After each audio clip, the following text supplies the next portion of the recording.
ഫഹദ് ഫാസിൽ എന്ന ആക്ടറിനെ ഇന്ത്യ മൊത്തത്തിലുള്ളവര് പുള്ളിയുടെ ആക്ടിങ്ങിനെ പ്രൈസ് ചെയ്യുന്നുണ്ട്. ഇപ്പം മമ്മൂക്ക ആണെങ്കിൽ, എന്റെ അറിവ് ശരിയാണെങ്കിലും ഫാഫ കംബാക്ക് നടത്തി, ഇപ്പൊ റീഎൻട്രി നടത്തിയപ്പോൾ മമ്മൂക്ക ചാപ്പാക്കുരിശിന്റെ ഫസ്റ്റ് ഷോട്ട് എന്തോ കണ്ടിട്ട് ആദ്യം പറഞ്ഞ സംഭവം ചെക്കൻ കാലനാണ് എന്നുള്ള രീതിയിൽ പറഞ്ഞു എന്ന് ഒരു ന്യൂസ് കേട്ടിട്ടുണ്ട്. അത് സത്യമാണെന്ന് അറിയത്തില്ല.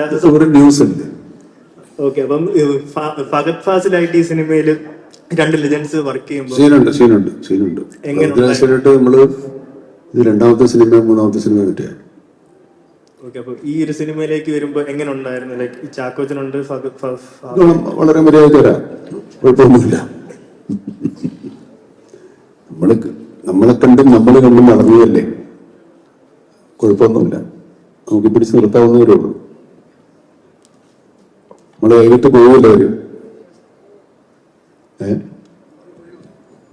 മമ്മൂക്ക ഒരു ചോദ്യം ഇവിടെ, മമ്മൂക്ക പറഞ്ഞ അഭിമുഖങ്ങളെ കേട്ടിട്ടുണ്ട് ഇവിടെ, കേട്ടിട്ടുണ്ട്. അതായത് എനിക്ക് ഇനിയും അഭിനയിച്ച് കൊതി മാറിയിട്ടില്ല, അഭിനയിച്ച് നിങ്ങളാണ് എന്നെ എക്സ്പ്ലോർ ചെയ്യേണ്ടത്, ഒരുപാട് ഇനിയും കഥാപാത്രങ്ങൾ ചെയ്യാനുണ്ട്.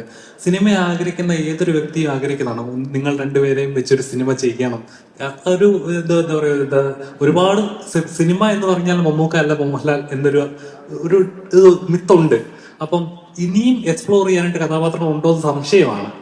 മമ്മൂക്ക എത്രത്തോളം? എനിക്ക് സംശയമൊന്നുമില്ല, ഉണ്ട്. ഞാനിന്ന് ഇപ്പൊ ഈ ചോദ്യത്തിന് ഉത്തരവൊന്നുമല്ല. ഞാനൊരു യൂത്ത് എന്ന് പറയുന്ന ഒരു സിനിമയുടെ സക്സസ് മീറ്റ് കണ്ടു. ഒരുപാട് പിള്ളേർ സംസാരിച്ചു. അതിലൊരാൾ വന്ന് സംസാരിക്കുമ്പോൾ അവന് സന്തോഷവും വരുന്നു, സങ്കടവും വരുന്നു. ഞാൻ സിനിമയിൽ നന്നാവില്ല, ഞാൻ സിനിമയിൽ അഭിനയിക്കാൻ ചാൻസ് കിട്ടൂല, എൻ്റെ അച്ഛൻ നീ എന്തിനാണ് വെറുതെ പോകുന്നത്, നിന്നെ കളിയാക്കാനാണ് വിളിക്കുക എന്നൊക്കെ പറഞ്ഞ് അവസാനം ഇയാൾക്ക് സിനിമയിൽ ചാൻസ് കിട്ടി എന്നൊക്കെ പറഞ്ഞൊരു ഭയങ്കര ഇമോഷണലായി പോകുന്ന ഒരു മോമെന്റ് ഉണ്ട്. ഞങ്ങൾക്കൊന്നും അങ്ങനെ ഒരു മോമെന്റേ ഉണ്ടായിട്ടില്ല. ഞങ്ങൾ സിനിമ വന്നതിന് ശേഷം സിനിമയിലുണ്ടെന്നറിയുന്ന കാലത്ത് സിനിമ അഭിനയം തുടങ്ങിയില്ല.